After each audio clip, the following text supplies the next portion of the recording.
Ready. Good morning students. अगर आप English का एग्ज़ाम देने जा रहे हैं तो मैं रिकमेंड करूंगा कि आप इस वीडियो को एक बार ज़रूर देख लीजिए। मेरे विचार से लगभग 10 मिनट की वीडियो होगी और 10 मिनट की वीडियो में मैंने इस तरह की कुछ वैल्यू पॉइंट्स को इकट्ठा किया हुआ है और इस तरह की कुछ मिस्टेक्स को मैंने लिया हुआ जिन्हें जनरली बहुत ज़्यादा इंटेलिजेंट बच्चे भी मिस्टेक कर जाते हैं। ठीक है, तो ये वीडियो आप एक बार ज़रूर देखिएगा और इसके अकॉर्डिंग अपने क्वेश्चन पेपर को हल कीजिएगा। शुरू करते हैं हम। पहला पॉइंट, सबसे पहला पॉइंट है लीव नो क्वेश्चन अनअटेम्प्टेड। मतलब अपने क्वेश्चन पेपर का एक भी क्वेश्चन आपको अनअटेम्प्टेड नहीं छोड़ना है, हर क्वेश्चन को करना है। चाहे आपको आता है बहुत अच्छी बात, अच्छी तरह से करें, और यदि आपको बिल्कुल भी नहीं आता है तब भी आपको वो क्वेश्चन पूरा हल करना है। एमसीक्यूज़ है, आप अपना बेस्ट गैस यूज कर सकते हैं, तुक्का लगा सकते हैं। शॉर्ट आंसर टाइप क्वेश्चन है, थोड़ा सा वैल्यू पॉइंट उसका समझकर थोड़ा सा डिस्क्रिप्शन लेकर आप उसका आंसर दे सकते हैं। लॉन्ग आंसर टाइप क्वेश्चन है, लॉन्ग आंसर टाइप क्वेश्चन में कोई भी है, आपको अगर किसी भी चैप्टर से लॉन्ग क्वेश्चन दिया है तो उस चैप्टर से जो भी आपको समझ में आ रहा है वो आपको लिख देना है, लेकिन खाली नहीं छोड़ना है। अगर आपने क्वेश्चन को खाली छोड़ दिया इसका मतलब बनेगा कि आपने अपने आप से अपने उस क्वेश्चन को 0 मार्क कर दिया। यदि आप अपनी तरफ से कुछ भी लिख देते हैं और 5 मार्क्स का क्वेश्चन भी होगा तो 5 में से आपके 2, 3, 4 और 5 तक भी आपके मार्क्स मिल सकते हैं। याद रखिए कोई भी क्वेश्चन खाली नहीं छोड़ना है। Second point, time management. Time management, lengthy question paper होता है, अनसीन पैसेज बहुत लेंदी होते हैं, बच्चे ठीक से समझ नहीं पाते हैं और उसके चक्कर में वो बहुत सारा टाइम वेस्ट कर देते हैं और उसके बाद में पता चलता है जो बहुत इंटेलिजेंट बच्चे होते हैं जिनका ये होता है कि 100 तक भी वो पहुंच सकते हैं, वो उन बच्चों की भी शिकायत ये होती है कि सर हमारा 5 नंबर का या 10 नंबर का क्वेश्चन छूट गया। तो आप पहले से टाइम मैनेजमेंट करके रखें, थोड़ा तेज रखें, और हो सकता है तो आप अनसीन पैसेज को बाद में करें। लेकिन ये मेरा एक सुझाव है, कोई कंपल्सन नहीं है, आप जैसे बेटर महसूस कर सकते हैं आप ऐसे उसको करें, लेकिन टाइम मैनेजमेंट ध्यान रखें कि आपको सारे क्वेश्चन अटेम्प्ट करके आने। थर्ड पॉइंट को ले रहा हूँ, शॉर्ट आंसर टाइप क्वेश्चंस। मैंने देखा है कि जैसे अनसीन पैसेज में 1 नंबर का थ्योरेटिकल क्वेश्चन आता है, ये short answer type questions literature में होते हैं। तो उनमें क्या करते हैं बच्चे कि आपको करना क्या है, पहले आप ये समझ लीजिए कि आपको मुश्किल से 30 to 40 वर्ड्स में आपको उसका आंसर देना है। मतलब 1 लाइन, 2 लाइन, 3 लाइन और 4 लाइन ज़्यादा से ज़्यादा करेंगे, आप अपना आंसर बढ़िया कर देंगे।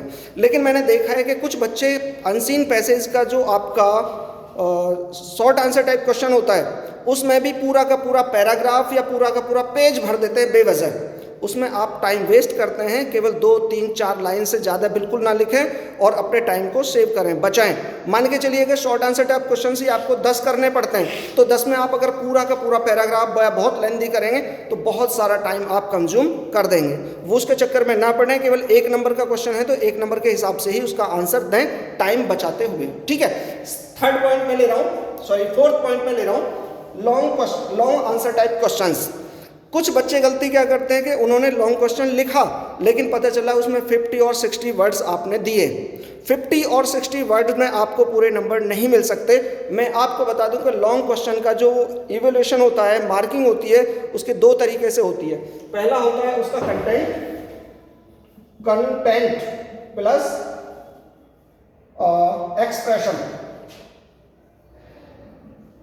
मान के चलिए 6 नंबर का क्वेश्चन है, 6 मार्क्स का क्वेश्चन है, तो कंटेंट का 3 मार्क्स हो गया और 3 मार्क्स एक्सप्रेशन का हो गया। अगर मान के चलिए कि आपका 120 वर्ड्स का क्वेश्चन है या 150 वर्ड्स का क्वेश्चन दिया हुआ है लॉन्ग आंसर टाइप क्वेश्चन और उसमें आपने केवल 50 वर्ड लिखे हैं या 60 वर्ड लिखे हैं, आपने सोचा हमने बहुत बढ़िया कर दिया, तो आप गलती कर रहे हैं। आपको 6 में से 6 नहीं मिल सकते हैं क्योंकि आपकी वर्ड लिमिट बहुत थोड़ी रह गई है, आपने केवल 50-60 वर्ड में दिया है।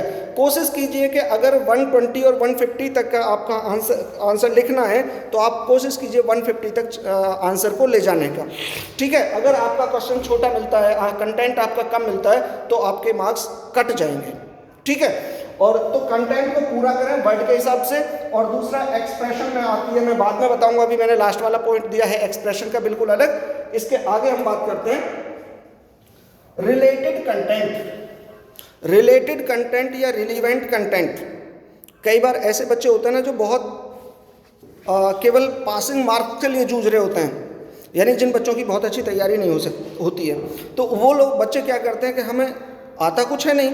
आपने क्या है कि एक लॉन्ग क्वेश्चन दिया है, चार्ल्स अपना मिस्टर लैम्ब के उसमें से एक क्वेश्चन दिया हुआ है और आपने मिस्टर लैम्ब के बारे में थोड़ा बहुत जानते हैं, आपने एक आध लाइन उसके बारे में लिखी और उसके बाद आपने अनसीन पैसेज को कॉपी मार दिया, या फिर आपने किसी दूसरे चैप्टर से उल्टा सीधा जो याद था वो तुमने लिख दिया, तो वो गलती ना करें, वो चीज़ पकड़ी जाती है आपकी।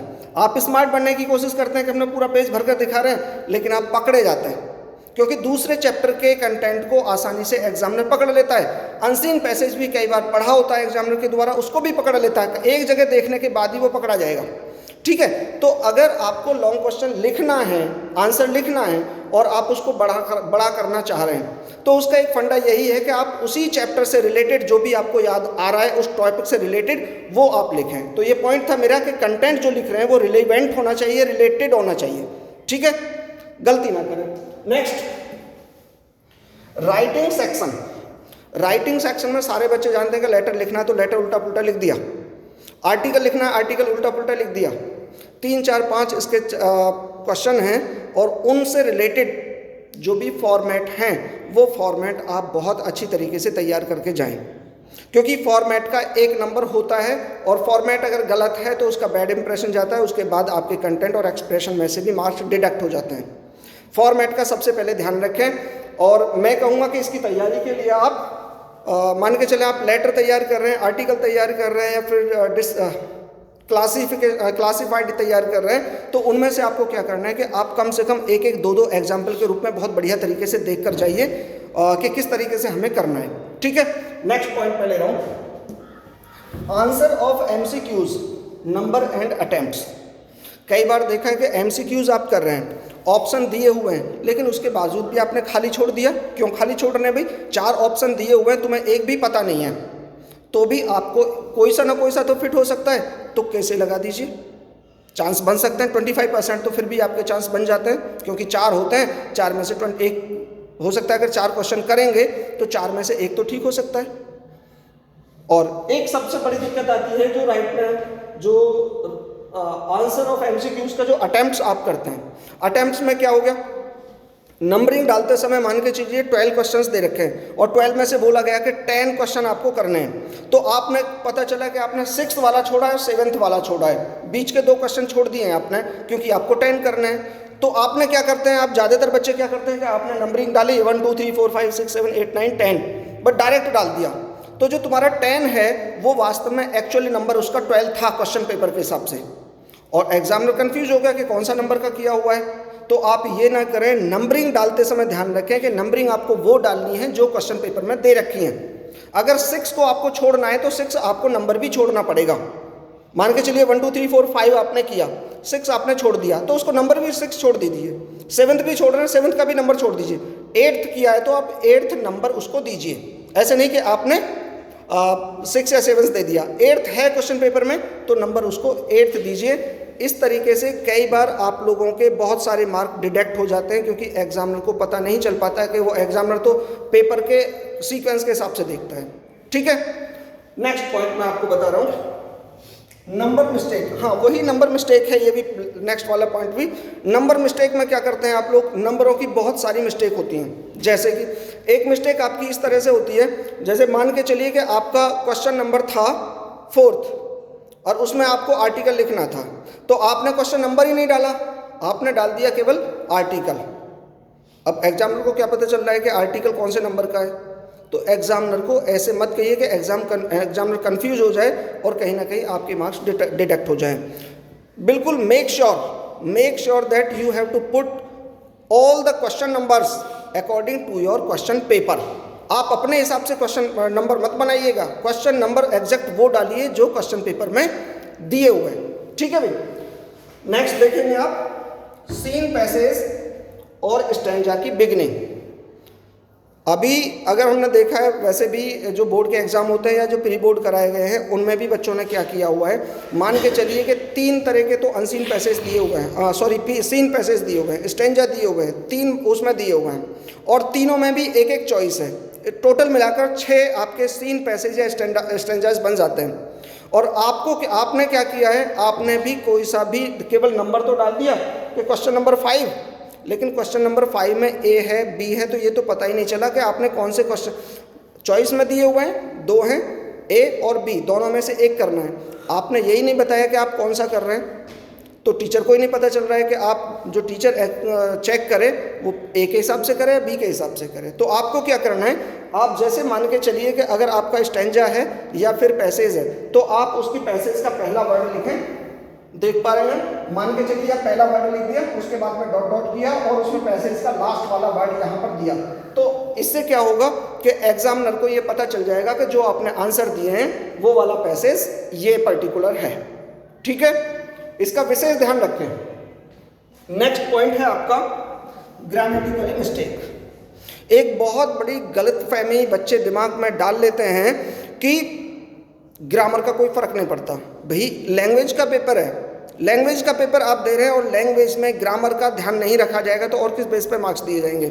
आप समझ लीजिए कि अगर एक 6 नंबर का क्वेश्चन है तो 6 नंबर के पे मैंने बताया था कि 3 मार्क्स का ये मैंने डिवीजन किया था उसको, कंटेंट प्लस एक्सप्रेशन।